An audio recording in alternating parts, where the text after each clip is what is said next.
mask on. If you guys have any objections, please tell me. I'll be happy to wear a mask right now. Any objections?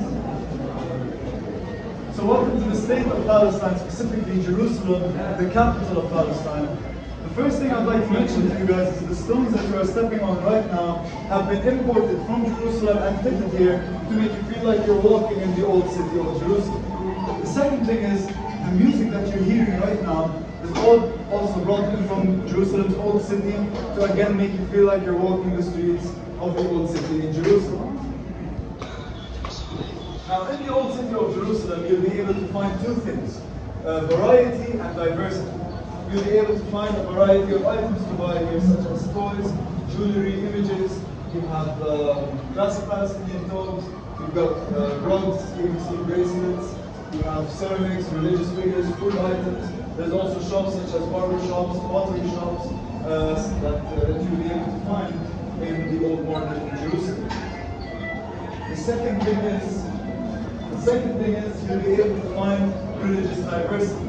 Religious diversity, as you see here, there's a church, there's a masjid, and this area of Jerusalem to the right, there is a synagogue. So people who belong to those religious faiths can go perform their prayers over there. A Muslim in the church, a Christian in a Muslim in the masjid, a Christian in the church, and a Jewish person in the synagogue. Now please pay attention to the image that is behind you.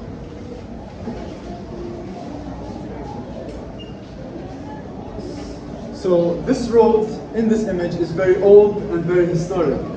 But I'd like to draw your attention to the shops that are here and the homes that are over here, which are a symbol of interconnectivity between the Palestinian people.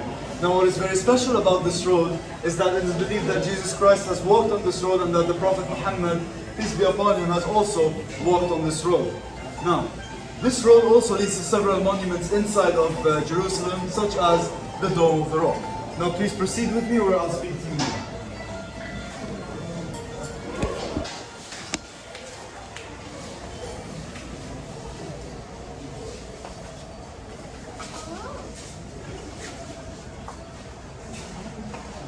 So over here in this image you'll be able to see the typical entrance into a Palestinian neighborhood in the old city of Jerusalem. Now aside from this being a neighborhood, this is a form of art. It is a form of art because back when this was built, there were no trucks to transport and mix cement, and there were no cranes to lift the stones to put them one on top of the other. So it was all hand transported, hand mixed, and hand put together. As I mentioned before, there is interconnectivity between the Palestinian people in their neighborhoods, and I'd like to prove that again by this first house, the second house, the third house, and this fourth house, and this stretches down for miles. So this again is a symbol of unity, oneness, and interconnectivity between the Palestinian people. Please pay attention to the image behind you where we'll be able to speak about the holy side of Palestine. So here, there is a wall. This wall is called the Wall of Jerusalem, or Ha'it al-Buraq, pronounced in Arabic. Behind the Wall of Jerusalem, you'll be able to find the Dome of the Rock, where Muslims usually go perform their prayers, the 5 prayers of the day, the Friday prayers, occasional prayers such as Eid prayers and Taraweeh prayers present in the holy month of Ramadan. And it is also believed that the Prophet Muhammad, peace be upon him, has ascended to the sky from over here.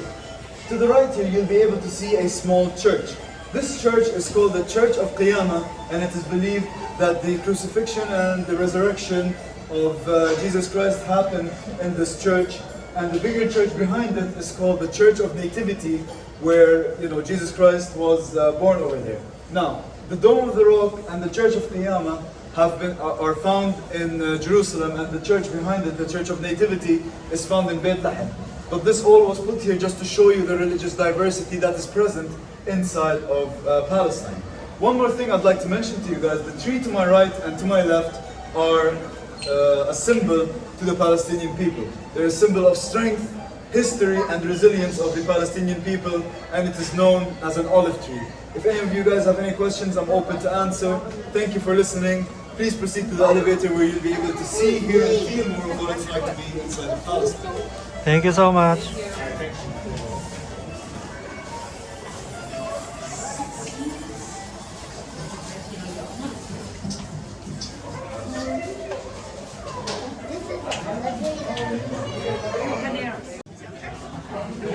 Thank you.